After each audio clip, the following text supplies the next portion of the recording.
Live from New Delhi, watching DD India News, India's voice to the world. I'm Lipakshi Khurana, coming up in the next hour. Indian government asks states to stay alert to handle any situation after Operation Sindoor. Mock drills test emergency preparedness even as Pakistan continues to violate ceasefire across the line of control.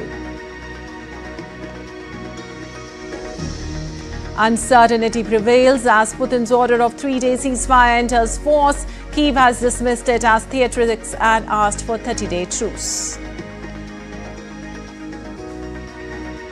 Tension escalates between the two Korean peninsula nations after South Korea announces the firing of unidentified ballistic missile off its east coast by North Korea. And US Fed holds rates steady despite Trump's pressure, flags rising inflation and job market risks. Stocks rise in choppy trade.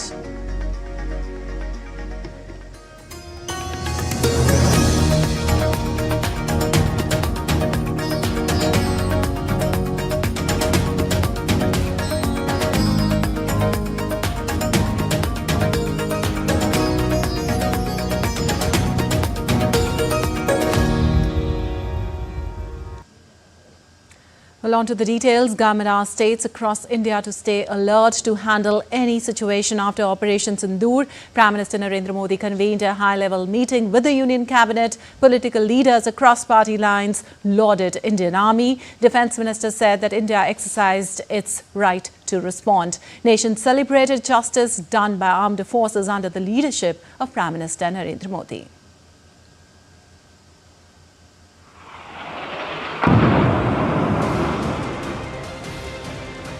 Once again, India was compelled to exercise its rights to pound rogue terror outfits operating from across the borders, disturbing peace and prosperity time and again. In a powerful message to those who threaten peace, the Indian Armed Forces launched precision strikes at 9 locations, targeting terror infrastructure across the border. This comes in the wake of the barbaric Pahalgam terror attack where 25 Indians and 1 Nepali citizen were martyred. Just hours after Operation Sindoor was initiated, Prime Minister Narendra Modi convened a high-level meeting with the Union Cabinet. The entire cabinet stood united in support of the armed forces and hailed the strike. Prime Minister Modi also briefed President Draupadi Murmu at Rashtrapati Bhavan on the overnight developments. Defence Minister Rajnath Singh called the operation a demonstration of India's sovereign right and praised the armed forces for their precision, alertness and sensitivity. Bharat की सेना ने सटीकता, सतर्कता और संवेदनशीलता के साथ कार्रवाई की है। हमने जो लक्ष्य तय किए थे, उन्हें ठीक समय तय योजना के अनुसार सटीकता से उन्होंने ध्वस्त किया है और किसी भी नागरिक ठिकाने, सिविलियन पॉपुलेशन को जरा भी प्रभावित न होने देने की संवेदनशीलता भी हमारी सेना ने दिखाई है। As the operation unfolded, Union Home Minister Amit Shah chaired a crucial meeting with Chief Ministers, DGPs and Chief Secretaries of border states. Leaders across the political spectrum voiced strong support. External Affairs Minister Dr. S. Jaishankar urged the global community to adopt zero tolerance for terrorism. हमारे दुश्मन देशों को संदेश ले लेना चाहिए कि हम लोगों को उनके चप्पे चप्पे की खबर है, एक एक ठिकाने की खबर है और आगे ऐसे और एक्शन लेना होगा तो हम लोग उतनी ही मजबूती से। The opposition also put politics aside. The Congress party and its leader Rahul Gandhi extended full support to the government and armed forces. MP Asauddin Owaisi also welcomed the decisive action under Operation Sindoor. From grief to justice, families of the Pahalgam victims expressed relief and pride after the strikes. Many call the operation absolutely necessary to deliver a strong message against terrorism. बहुत धन्यवाद करती हूँ, उनसे बहुत thank you कहती हूँ कि उन्होंने मेरे पति की मौत का बदला लिया है। जिस तरीके से हमारे पूरे परिवार को उन पे विश्वास था, उन्होंने उसी तरीके से जवाब देके हमारे विश्वास को कायम रखा है। मोदी साहब ने बदला लिया है। सेना के जवानों को यही मैसेज देना चाहती हूँ कि आगे बढ़ते रहो। Across cities, towns and villages, citizens stood united. From Delhi to Dibrugarh, slogans of Bharat Mata Ki Jai and Vande Mataram echoed through the streets. India saluted its brave soldiers and celebrated their firm stand against terror. Pahalgam का जो बदला लिया है इसके लिए मैं बहुत ही धन्यवाद करता हूं प्रधानमंत्री का। अभी तो कुछ भी नहीं जवाब दिया, हम तो चाहते हैं कि इतना मुंह तोड़ जवाब देना चाहिए कि दुश्मन हमेशा के लिए याद रखे। 15 दिन के अंदर अंदर पाकिस्तान को मुंह तोड़ का जवाब दिया गया है भारतीय सेना ने, और पाकिस्तान को अभी अकल आनी चाहिए। But even as the dust settled, Pakistan resorted to provocation, violating the ceasefire with artillery fire in Jammu and Kashmir's Bhimber Gully. The Indian Army responded with equal resolve, underscoring that every threat will be met with strength. Operation Sindoor is not just a military operation, it's a message that India will not stay silent in the face of terror. A message of unity, resilience and unwavering resolve. Tripti Tripathi for DD India. Well, meanwhile, latest video footage of damaged buildings have reiterated India's stand of precision and lethal strike in many terror camps in Pakistan and Pak-occupied Jammu and Kashmir. Destruction was clearly visible at the headquarters of Lashkar-e-Taiba in Murid town of Pakistan's Punjab province. Markaz Taiba in the Rangal Shahadan town in Murid was destroyed in the strikes. Latest satellite images also show the destruction in Murid city in Pakistan's Punjab province. While another footage of the Bilal Mosque in Muzaffarabad showed the roof and walls of the concrete building crumbled under the impact of strikes and household items scattered on the floor. Also, the Jaish-e-Mohammed headquarters in Pakistani city of Bahawalpur in Punjab province was also reduced to rubble. The facility is linked to Jaish-e-Mohammed founder and terror mastermind Masood Azhar.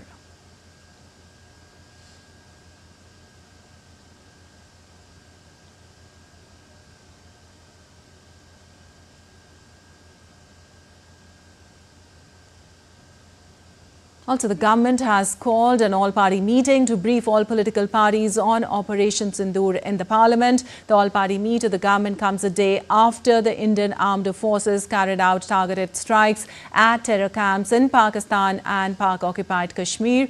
The meeting is underway to brief the leaders about the strikes that were carried out in the early hours of Wednesday. The coordinated strikes were in response to the April 22nd terror attack in Jammu and Kashmir's Pahalgam, when a group of terrorists gunned down 26 civilians, including one Nepali citizen.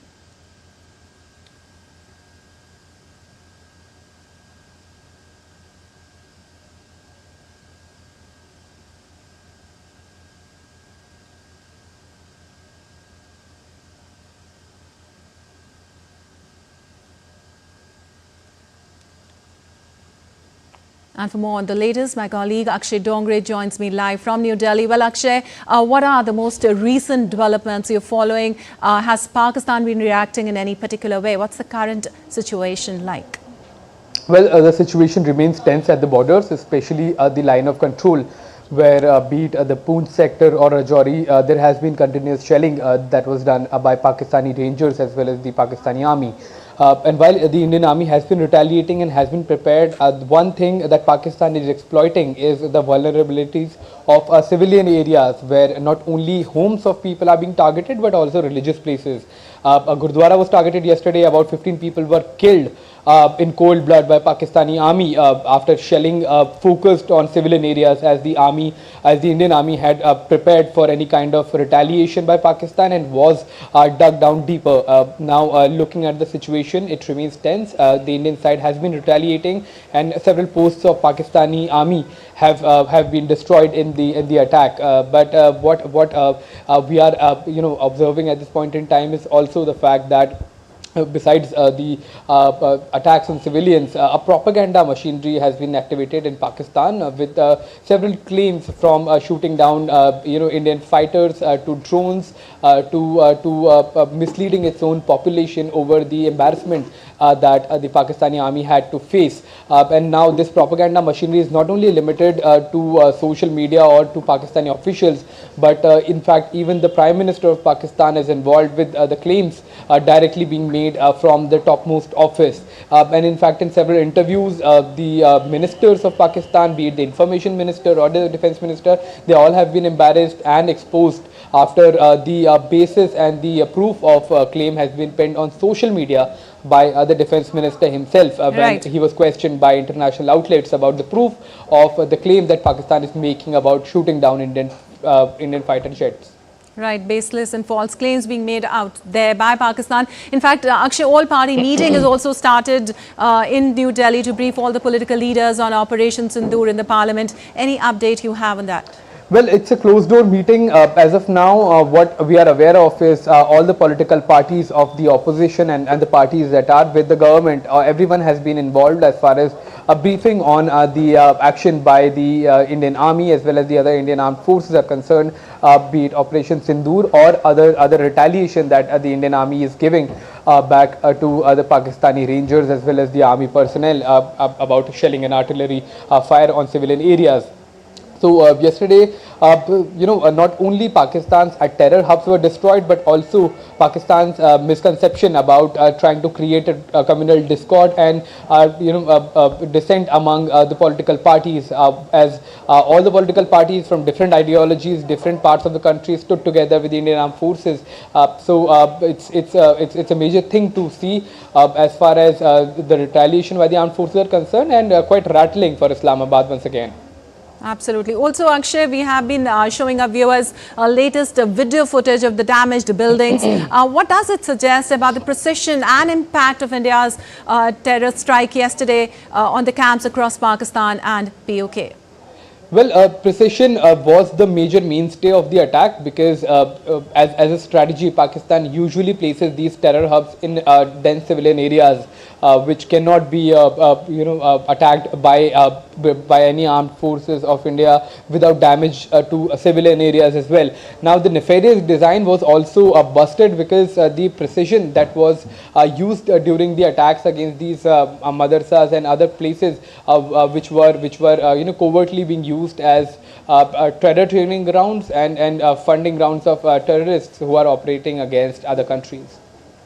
Right. Also, Akshay, Operation Sindoor, as we know, established India's new deterrence against Pakistan-sponsored terror. World leaders have also expressed solidarity with India. What's the broader message against cross-border terrorism, which, of course, India continues to face? Well, a major message that has been sent by the Indian Armed Forces is that as far as attacks are concerned and as far as India's own precision, it is going to be with pinpoint accuracy. As far as the deterrent policies are concerned, the attack on Bahawalpur in itself was a major show of strength by the Indian Armed Forces, and the skills along with aerial superiority that was displayed when the Indian aircraft reportedly went inside Pakistan to attack these targets that were deep inside Pakistani territory, busting the myth of Pakistan that attacks and action can only be taken on areas that are close to the border, be it the LOC or the international border. So that in itself was a deterrent as well. All right, Akshay, thank you so much for all those details and insights. Meanwhile, Pakistan continues to violate a ceasefire across the line of control.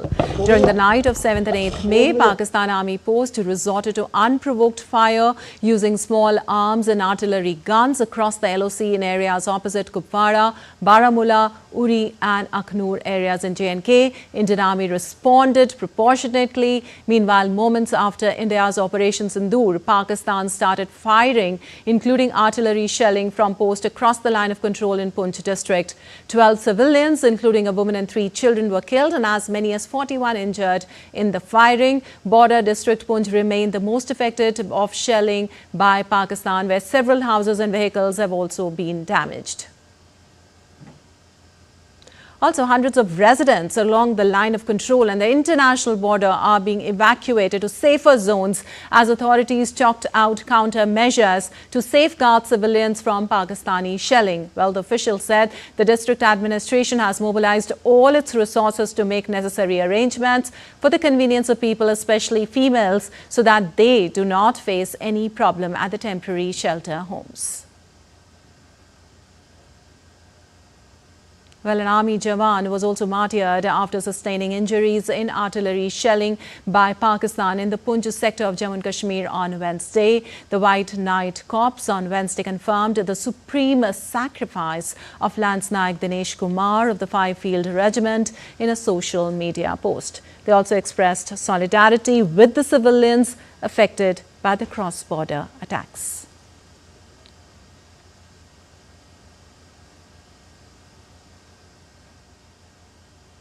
And time now for a short break. We'll be back in a while.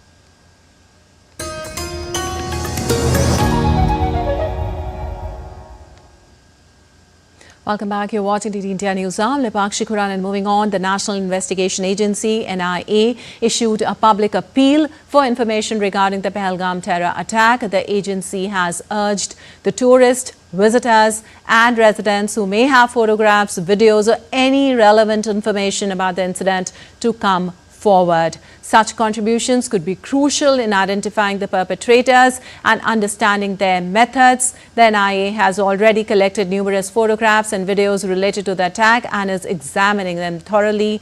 To ensure no useful information is overlooked, the agency is intensifying its efforts.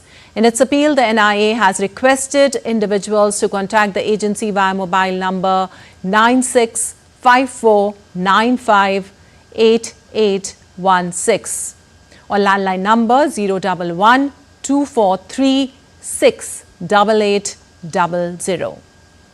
Well, a senior NIA official will also coordinate with the caller to collect the relevant information. The NIA plans to meticulously review all such materials along with any additional information from individuals who were in the area on or before the day of the incident.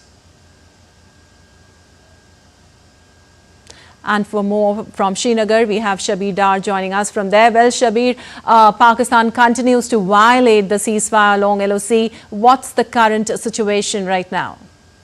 The current situation is more or less in control of the Indian authorities, of the army and the government. You know, there has been evacuations in areas like Uri, Karna, Poonch, and other forward areas where there has been cross-border firing and shelling post the operation Sindoor, and we have seen there was casualties in Poonch and in Uri and Tangdar sector of the Kashmir region.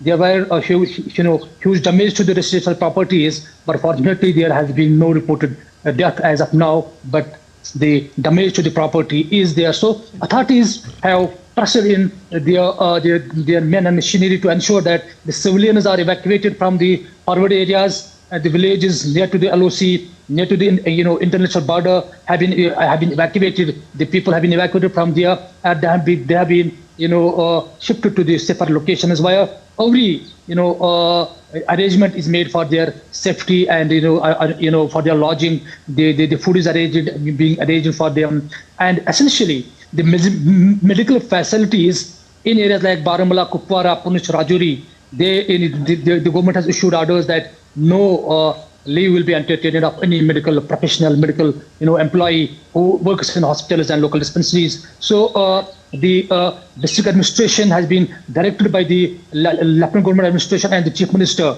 to ensure that there are round-the-clock control rooms and people are being provided information and people are being provided support. So people too have been advised to get in touch with the administration, get in touch with the local authorities, be it the army or the civil administration, in case of any eventuality. But as we know that the Pakistan has been resorting to unprovoked firing and artillery shelling in Poonch and Rajouri and in areas of Kashmir like Tangdar, Uri and Baramulla forward areas. So the situation is no doubt a bit panic in border areas. But overall, in Jammu and Kashmir, the situation is more or less normal, and authorities have taken all measures, like be it closing the schools in border districts and in areas like Baramulla, Kupwara, and Rajouri, Punch, and in areas, in some areas of Srinagar, like the Srinagar airport area has been put on high alert. The schools in the vicinity of the Srinagar airport have been closed. Similarly, some schools in Pampur area too have been closed. So there is heightened security, in place. Heightened measures have been put in place to ensure that there is safety to people in case of any misadventure by the enemy country. Right. So the authorities, Shabir, are taking all measures to prevent any untoward incident. Also, Shabir, as you told us, many residents are being evacuated to the safer zones. What else is being done so that there is no panic among the civilians? And most importantly, what is the reaction of the civilians? The reaction, we have heard last day, the reaction from the father of that Kashmiri guy who was killed along with 25 tourists in Pahalgam. So he hailed the Operation Sindoor. So like him, there are many people from the different political and social, segments of the society who come forward and, appreciated the Indian government for this brave strike to the infrastructure in Pakistan and Kashmir. So overall, the people are hailing the central government's decision, particularly the Prime Minister Narendra Modi, for giving a befitting reply to the enemy for carrying the dastardly attack in Pahalgam on April 22nd. All right, Shabir, thank you so much for all those details from Srinagar itself. Well, as part of a nationwide civil defence drill, the Amritsar District Administration resumed blackout measures to ensure public safety and preparedness on Wednesday. Amritsar's District Public Relations Officer asked civilians to take utmost caution. The blackout in Amritsar was part of a nationwide civil defence drill ordered by the Ministry of Home Affairs to check emergency preparedness in case of future threats. The exercise involved scheduled blackouts at key locations across the country. In the national capital, Delhi, Rashtrapati Bhavan and Vijay Chowk also went dark for the drill. Raj Bhavan in Patna participated too. Cities such as Barmer, Gwalior, Surat, Shimla and Patna participated by switching off lights at key buildings and public spaces. Earlier in the day, civil defence drills were also conducted in several states, including Andhra Pradesh, Rajasthan, Madhya Pradesh, Gujarat, Himachal Pradesh and Bihar.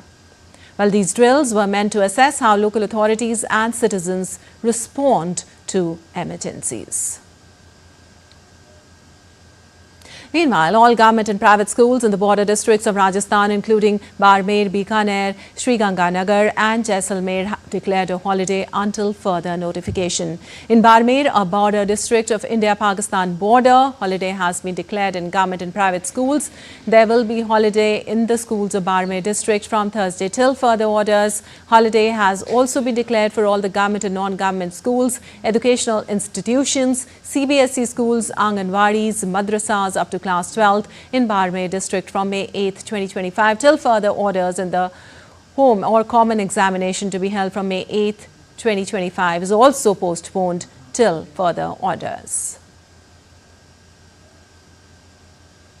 Well, also the day-long pilgrimage to Gurudwara Darbar Sahib in Kartarpur in Pakistan has been suspended, citing security concerns for pilgrims. Many pilgrims reached the Kartarpur corridor on Wednesday morning to offer prayers at the Gurudwara in Pakistan, but they were asked to return. Officials at the integrated checkpost at Dera Baba Nanak in Punjab's Gurdaspur district briefed the pilgrims and advised them to postpone their travel plans. The Kartarpur corridor was opened on November 9, 2019 on the 550th birth anniversary of Guru Nanak Dev.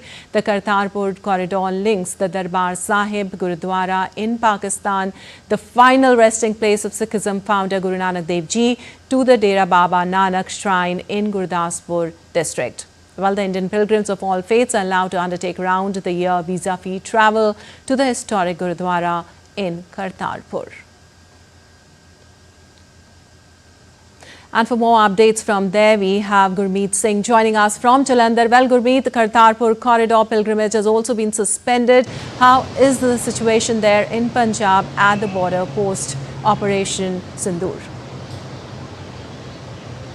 Lipakshi, first of all, after Operation Sindoor, we have seen a lot of misinformation being spread on social media, specifically in Punjab. And since morning, this all tale of information was being spread on the social media handles, on Twitter. We have seen that the information was being spread that that Amritsar, there are few bomb blasts in Amritsar, and after that, few people have also come out of their residences. After that, Amritsar administration had to issue an advisory and also office order and appealing the people not to panic, and specifically Amritsar administration told people that this is merely a part of the mock drill, that a blackout has been done in Amritsar from 1:30 in the morning till 4:30. So it was a 3-hour blackout that was done in Amritsar after a blackout which was announced yesterday at 10:30 in the evening, in the late night. So this blackout somewhere it was strange for the people. They were making speculations about whether this is an attack or something like that. So Amritsar administration has clearly said and appealed people not to believe on the misinformation that is being spread on the social media, and also it has been appealed to the people that whichever information is being spread, first of all an official confirmation is to be made. After that only that information should be shared on social media. Meanwhile, at this point in time, including Amritsar, all the border areas of the Amritsar, specifically Amritsar, Pathankot, Firozpur, Fazilka, the schools and the educational institutions have been shut down for 72 hours starting from yesterday. And in GNDU also, there were exams that were pre-planned, scheduled today, so they have also been postponed. Right. Also, what all districts there in Punjab have been put on high alert? First of all, Punjab is having 553 kilometers of the border, which is international boundary with Pakistan. So out of these 553 kilometers, 500 kilometers is a land border, and about 53 kilometers a riverine border. And Punjab has 6 districts which share international boundary with Pakistan, including Amritsar, Pathankot, Firozpur, Gurdaspur, Taran Taran and Fazilka. So in all these districts, the precautionary measures are being taken, and it has been appealed by the district administration that people should not panic, and at the time when blackout is being done, people should not come out of their residences, their houses, and they should stay safe at their home and stay calm. Right, people should not panic out there. The message from us. Thank you so much for all those details. And Pakistan-based handles are spreading old videos falsely alleging strikes on a military base in Amritsar. As we told you, the Press Information Bureau has debunked these false claims and said that the video being shared is from a wildfire from 2024. NOIDOT also asked people to avoid sharing unverified information and rely only on official sources from the Government of India for accurate and authentic information. Well, Pakistani accounts are also sharing video of a crash claiming Pakistan has shot down another Indian fighter plane.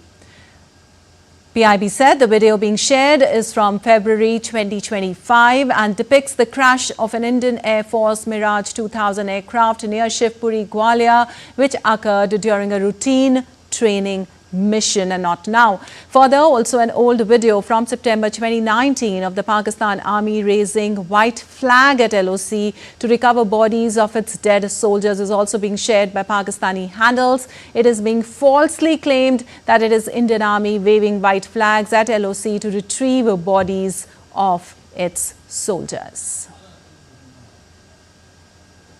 Well, moving on, the University Grants Commission has also issued an urgent clarification after a fake public notice began circulating online, falsely claiming that all university examinations across India have been cancelled in the aftermath of Operation Sindoor. The Commission confirmed that no such directive has been issued and described the viral message as completely false and misleading. UGC clarified that the notice is fabricated and advised students to rely only on official UGC sources for updates. All official updates are only on the UGC websites and official social media channels of UGC.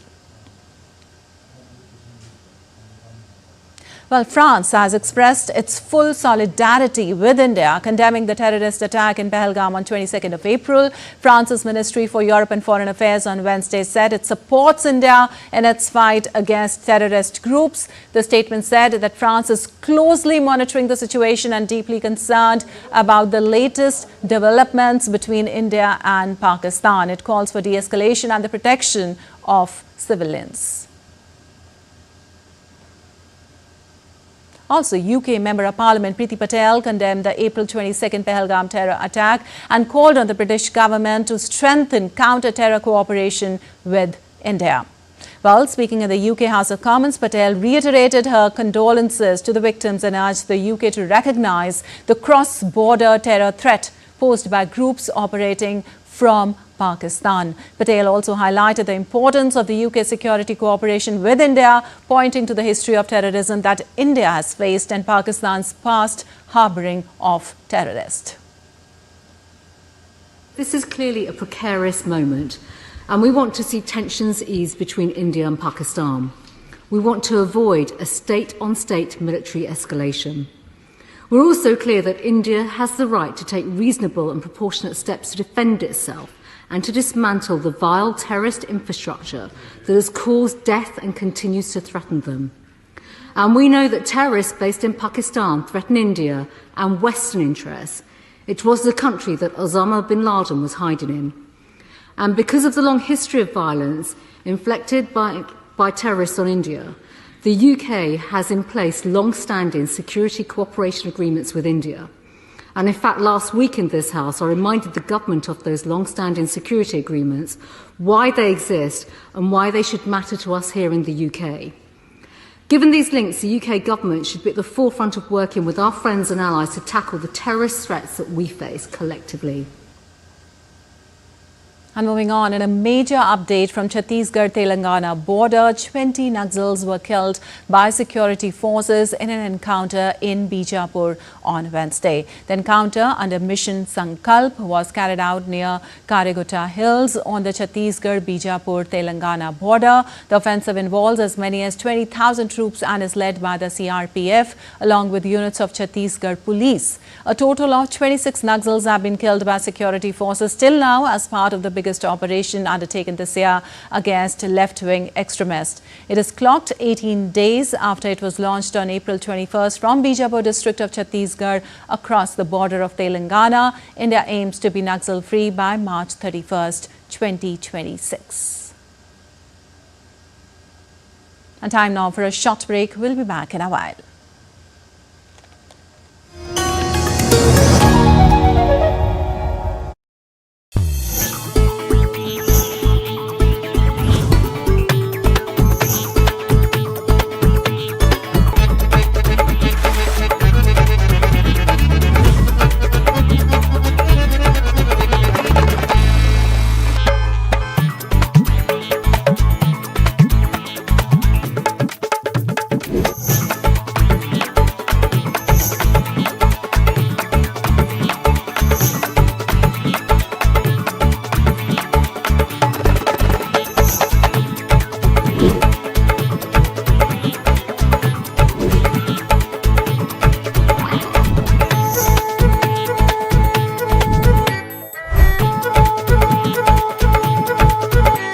Welcome to Jaipur.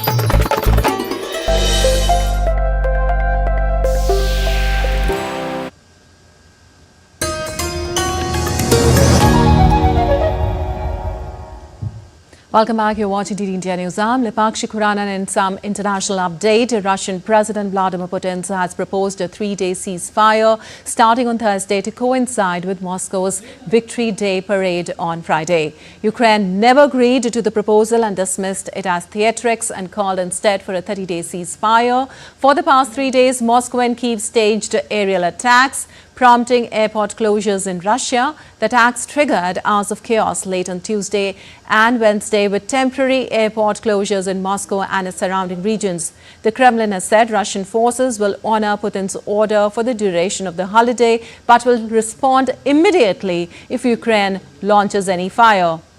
Meanwhile, Ukrainian President Volodymyr Zelensky renewed his call for a 30-day ceasefire in his evening address on Wednesday. It is absolutely fair that the Russian sky, the sky of the aggressor, is also uneasy today in a mirror-like way. Ukraine's proposal to cease strikes and establish at least a 30-day ceasefire remains in force. We are not withdrawing this proposal, which could give diplomacy a chance. But from Russia, the world sees no response. No response except for new strikes. This clearly and obviously demonstrates to everyone who the source of the conflict is.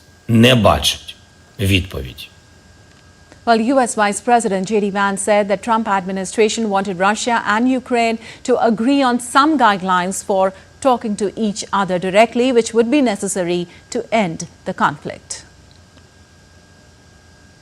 Obviously, the United States is happy to participate in those conversations, but it's very important for the Russians and the Ukrainians to start talking to one another. We think that is the next big step that we would like to take. And why does that matter?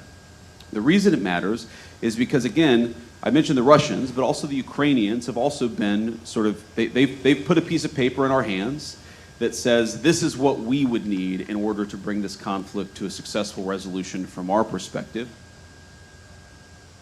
Well, Russian President Vladimir Putin met his Cuban counterpart Miguel Diaz-Canel on Wednesday, seeking to boost cooperation between both the countries. After the meeting, the leaders advanced cooperation efforts between both the countries. During the meeting, Russia's conflict in Ukraine has led to a breakdown in its relations with most Western states and prompted Moscow to strengthen ties with other countries, including the United States. During his visit to Moscow, Diaz-Canel is due to attend commemorative events around the 80th anniversary of the victory of the Soviet Union and its allies over Nazi Germany.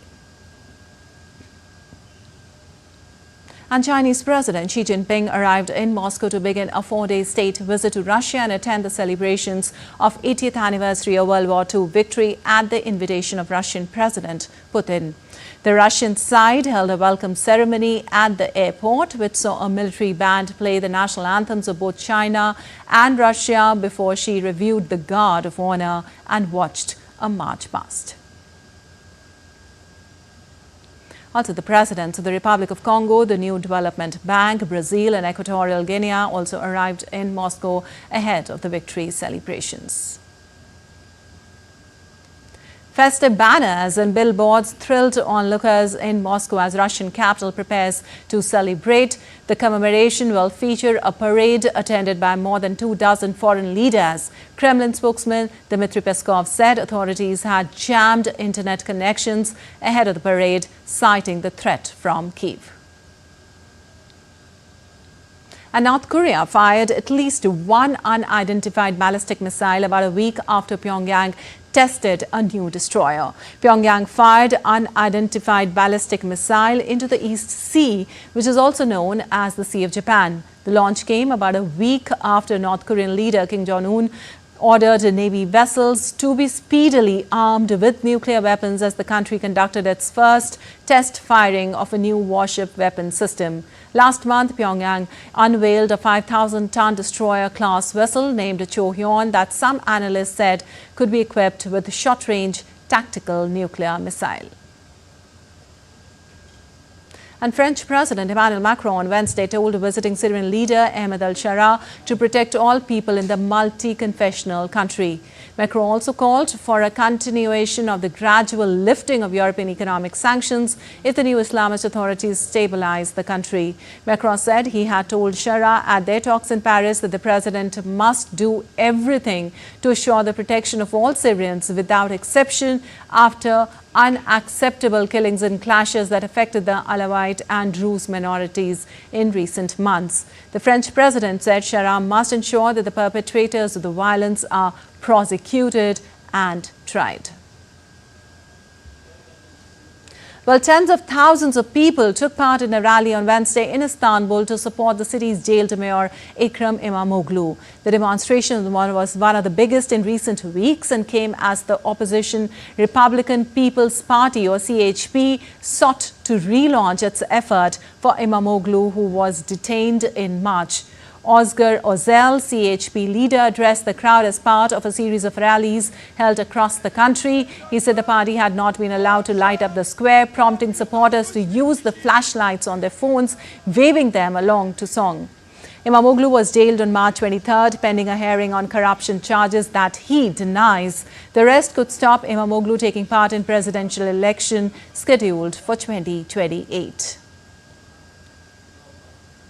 Well, U.S. President Donald Trump said on Wednesday that he would announce a major trade deal on Thursday with a big and highly respected country. In a post on his Truth social platform, Trump said he would announce the deal at 10 a.m. or 1400 GMT news conference in the Oval Office at the White House. The president said it would be a major trade deal with representatives of a big and highly respected country. Trump did not identify the country involved. He touted the deal as the first of many. Trump has imposed sweeping tariffs on U.S. trading partners, and he's been claiming for weeks that countries were lining up to strike trade agreements with the United States.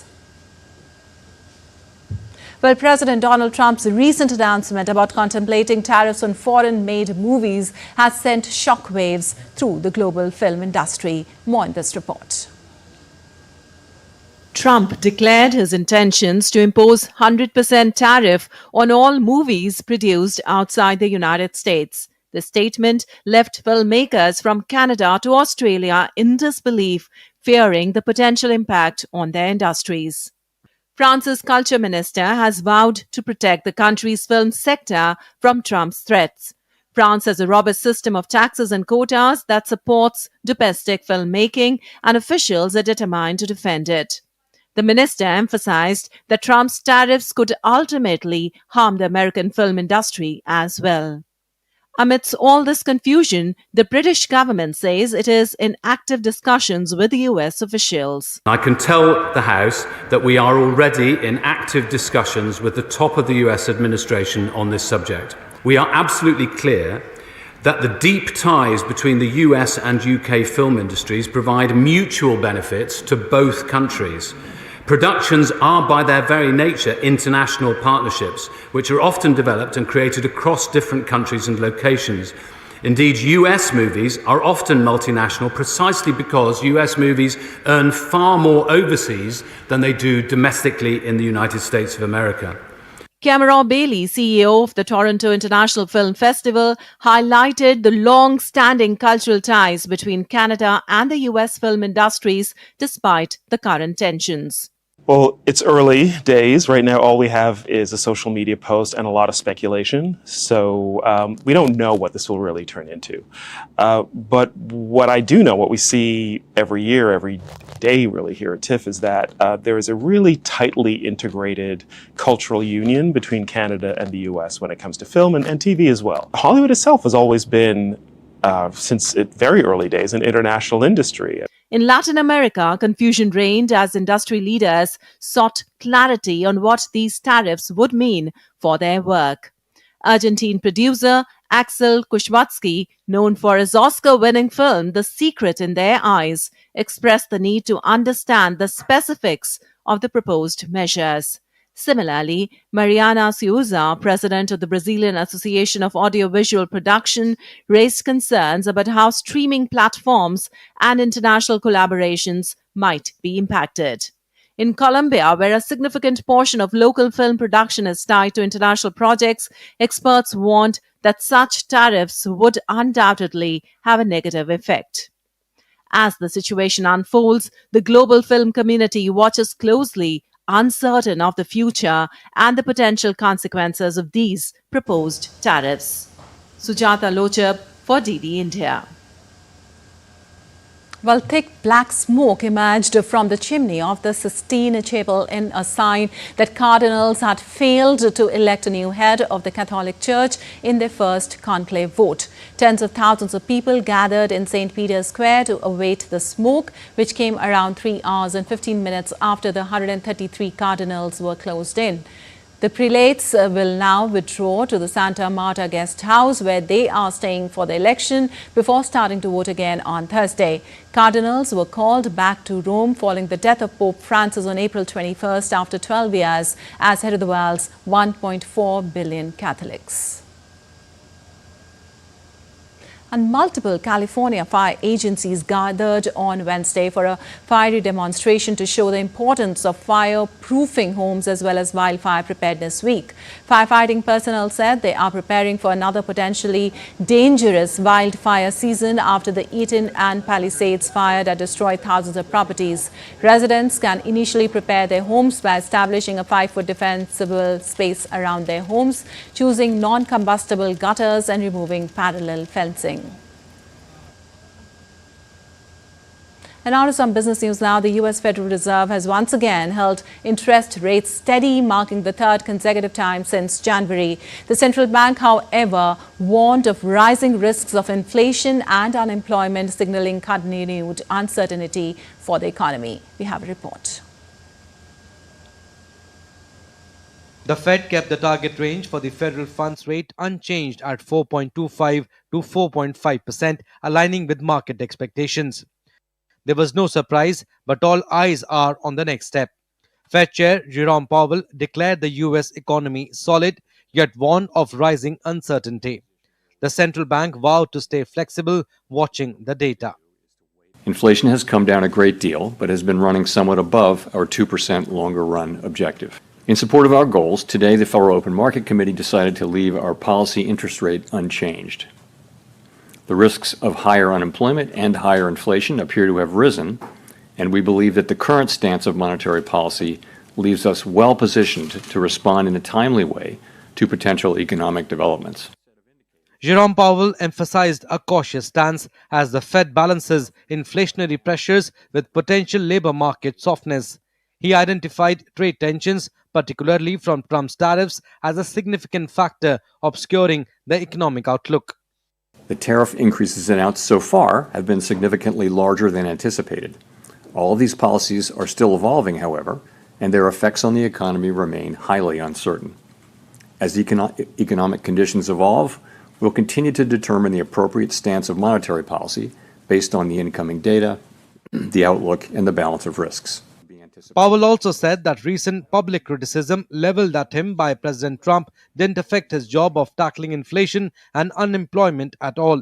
Wall Street stocks closed higher following the Fed's decision. After the tariff rollout, experts don't foresee any rate cuts for this year, predicting that tariffs will push up prices and slow growth. Bureau Report, DD India. Well, U.S. stocks advanced on Wednesday in choppy trading after the U.S. interest rates unchanged. Late in the session, stocks rallied as tip makers jumped after Bloomberg reported President Donald Trump's administration plans to rescind artificial intelligence tip curbs put in place during the Biden administration. After a brief move lower following the statement, stocks reversed course. Trading remained volatile throughout the session. The S&P 500 gained 0.43%, while the Nasdaq Composite gained 0.27%. The Dow Jones Industrial Average rose 0.70%. Well, the US dollar held steady against the euro on Thursday following its biggest rise in 2 weeks a day earlier. The dollar was also supported by the prospect of a de-escalation in trade tensions between Washington and Beijing, with investors closely watching for developments ahead of a planned meeting in Switzerland on Saturday.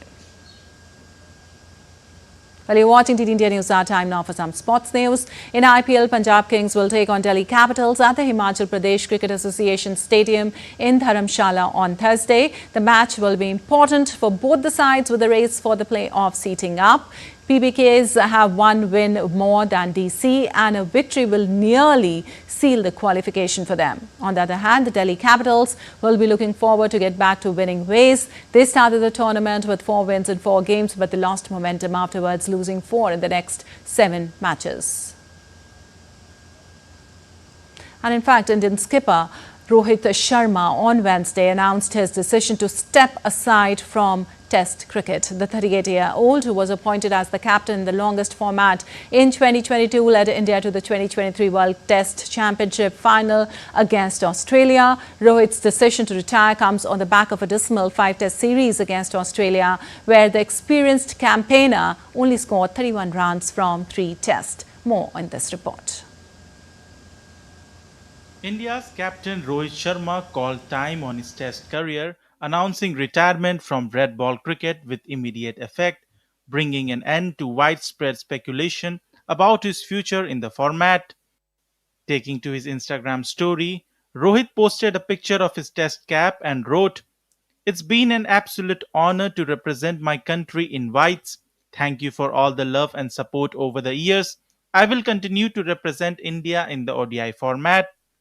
The decision comes after poor home series against Bangladesh and New Zealand late last year, and then a horror tour of Australia across December 2024 and January 2025, where he crossed 50 just once and averaged 10.93 from 8 test matches.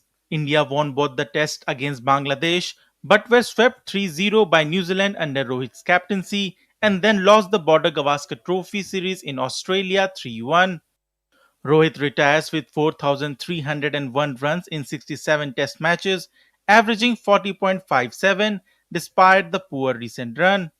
He scored 12 centuries and 18 half centuries over the years, with a best of 212 against South Africa in Ranchi in October 2019. With Rohit's retirement coming up and a little over a month to go for the start of India's 5-test tour of England on June 20, the biggest question for the selectors will be naming the next Test captain. Hitman's retirement now paves the way for a new future leader, with Jasprit Bumrah, KL Rahul, Shubman Gill and Rishabh Pant emerging as the front runners.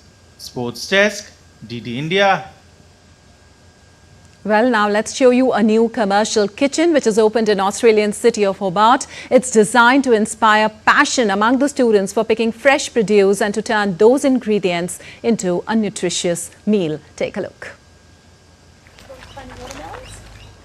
In Hobart's northern suburbs, busy hands are getting to work, scouring leafy vines and sampling fresh produce to turn into something delicious. I think we're going to put this in a salad. We're chopping up some cucumbers and tomatoes, and I just chopped up some basil. The ingredients don't have far to travel, thanks to a new commercial kitchen, now open just metres away. This is the fruition of a long-term plan to have a purpose-built facility.